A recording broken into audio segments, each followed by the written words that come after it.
7 मई 2025 की रात कुछ ऐसा हुआ जिसने कुछ ही मिनटों में पूरे इलाके की स्थिति बदल दी। लेकिन ये कहानी उस रात से शुरू नहीं होती। ये कुछ दिन पहले शुरू हुई थी, जम्मू कश्मीर के पहलगाम की एक शांत घाटी में। पहलगाम अपनी खूबसूरती के लिए जाना जाता है। हरी घास, ऊंचे देवदार के पेड़ और एक सुकून भरा माहौल। हर साल हजारों लोग अपने परिवार के साथ यहां घूमने आते हैं।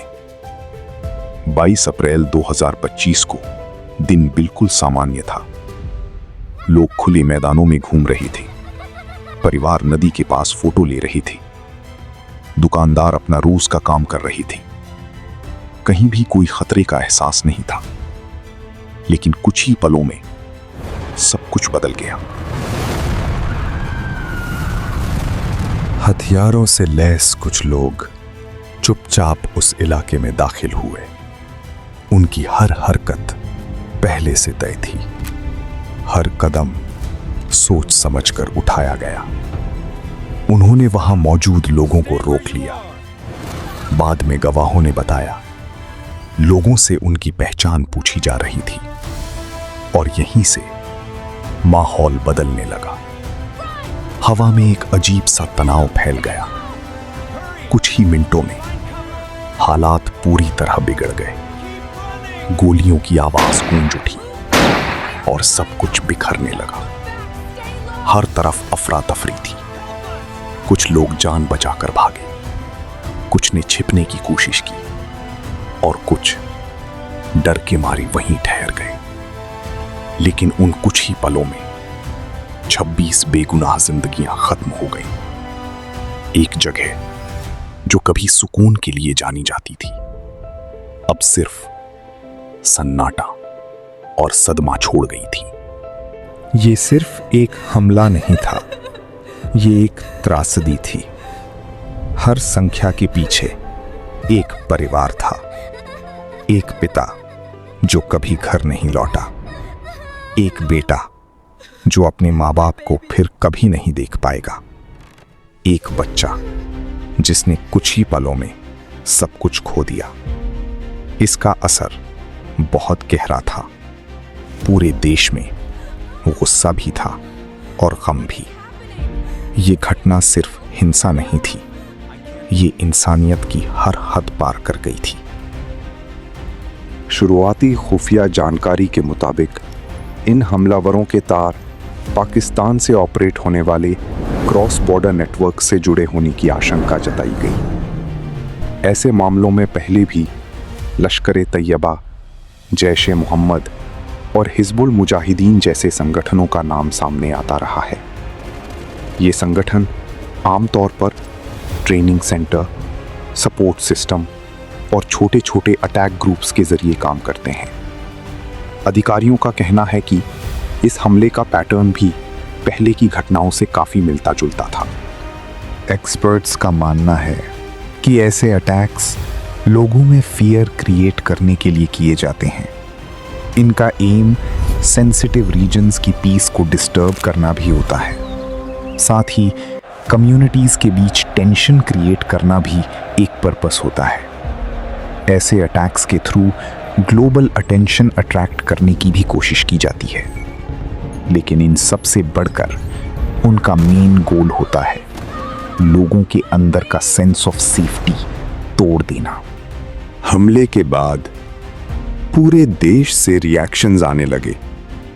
प्रधानमंत्री नरेंद्र मोदी ने इस घटना की कड़ी निंदा की। उन्होंने कहा कि जो भी इसके जिम्मेदार हैं उन पर सख्त कार्रवाई की जाएगी। रक्षा मंत्री राजनाथ सिंह ने कहा कि जवाब मजबूत और पूरी प्लानिंग के साथ दिया जाएगा। राष्ट्रीय सुरक्षा सलाहकार अजीत डोभाल ने इंटेलिजेंस और मिलिट्री एजेंसीज के साथ कोऑर्डिनेशन शुरू कर दिया। उच्च स्तर की मीटिंग्स शुरू हो गईं। अब फोकस सिर्फ रिएक्शन से हटकर प्लानिंग की तरफ बढ़ चुका था।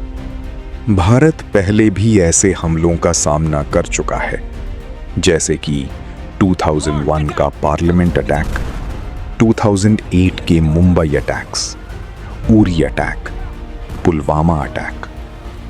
कई मामलों में इन्वेस्टिगेशंस ने क्रॉस बॉर्डर इन्वॉल्वमेंट की तरफ इशारा किया है। इसी वजह से भारत और पाकिस्तान के बीच लंबे समय से टेंशन बना हुआ है।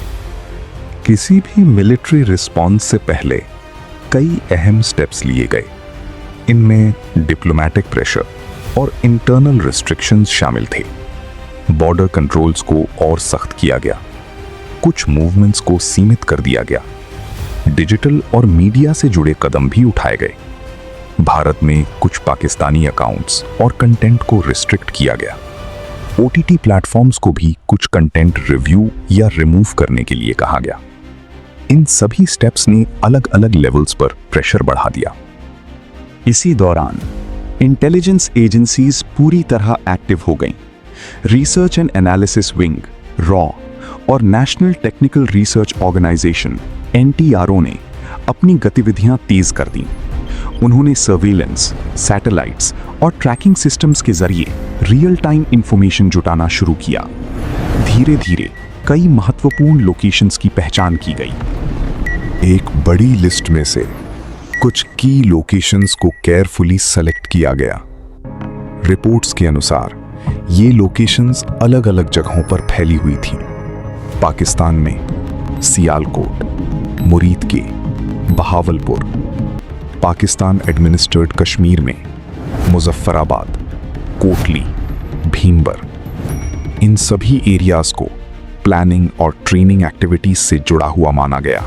मिलिट्री प्लानर्स ने हर छोटी बड़ी डिटेल पर काम किया। उनका गोल साफ था, precision, speed, minimum damage outside targets. हर स्टेप को बहुत ही केयरफुली प्लान किया गया। पूरी प्रक्रिया में सीक्रेसी पूरी तरह मेंटेन रखी गई। इस मिशन को एक नाम दिया गया, ऑपरेशन सिंदूर। इस नाम के पीछे एक गहरा इमोशनल मीनिंग था। ये उन फैमिलीज के दर्द को दर्शाता था जिन्होंने अपने लव्ड वंस को खो दिया था। ये जस्टिस का एक प्रतीक भी था। 6-7 मई की रात सब कुछ तैयार था। एयरक्राफ्ट अपनी पोजीशन में थे, सिस्टम्स पूरी तरह एक्टिव थे, कम्युनिकेशन पूरी तरह सिक्योर था। चारों तरफ गहरा सन्नाटा था। ऑपरेशन के बाहर किसी को भी अंदाजा नहीं था कि आगे क्या होने वाला है। करीब 1 बजे के बाद ऑपरेशन शुरू हुआ। रिपोर्ट्स के मुताबिक पाकिस्तान और पाकिस्तान एडमिनिस्ट्रेड रीजन्स में कई टारगेट्स को एंगेज किया गया। प्रिसिजन वेपन्स का इस्तेमाल किया गया। स्ट्राइक्स तेज और कोऑर्डिनेटेड थीं। कुछ ही मिनटों में कई लोकेशंस को हिट किया गया। रिपोर्ट्स के अनुसार टेरर नेटवर्क से जुड़ी इंफ्रास्ट्रक्चर को नुकसान पहुंचा। ट्रेनिंग साइट्स और ऑपरेशनल सेंटर्स भी प्रभावित हुए। कुछ रिपोर्ट्स में यह भी बताया गया कि इन नेटवर्क से जुड़े कुछ लोगों को भी नुकसान हुआ। हालांकि एग्जैक्ट नंबर्स की इंडिपेंडेंटली पुष्टि नहीं हो सकी। स्ट्राइक्स के बाद तनाव और बढ़ गया। जवाबी कार्रवाई की कोशिशें भी हुईं। ड्रोन एक्टिविटी और कुछ इलाकों को टारगेट करने की रिपोर्ट सामने आई। कुछ रीजन्स में क्रॉस बॉर्डर फायरिंग की भी खबरें मिली। इंडिया के एयर डिफेंस सिस्टम्स पूरी तरह एक्टिव थे। आने वाले थ्रेट्स को डिटेक्ट करके इंटरसेप्ट किया गया। कई ड्रोन्स को मिड एयर में ही न्यूट्रलाइज कर दिया गया, जिससे बड़े नुकसान को रोका जा सका। इंडिया ने इस सिचुएशन के बारे में कई बड़े ग्लोबल पावर्स को इन्फॉर्म किया। यूनाइटेड स्टेट्स और यूनाइटेड किंगडम जैसे देशों को डिटेल में ब्रीफ किया गया। कई देशों ने टेंशन को बढ़ने से रोकने की इंपॉर्टेंस पर जोर दिया। इंडिया के अंदर मजबूत सपोर्ट देखने को मिला। लोग आर्म्ड फोर्सेस के साथ खड़े नजर आए। पॉलिटिकल यूनिटी भी साफ दिखाई दी। इस ऑपरेशन को सिविलियंस की सुरक्षा के लिए लिया गया कदम माना गया। ये पूरी सीक्वेंस एक साफ संदेश देती है। मासूम लोगों पर हमलों के परिणाम होते हैं और साथ ही ये हमें याद दिलाती है कि लंबे समय तक शांति बनाए रखना कितना जरूरी है। ऑपरेशन सिंदूर एक आधुनिक रिस्पॉन्स स्ट्रैटेजी को दर्शाता है। ये इंटेलिजेंस, प्लानिंग और प्रिसीजन का संयोजन है। लेकिन इन सबसे बढ़कर इसका असली फोकस मानव जीवन की रक्षा पर ही रहता है।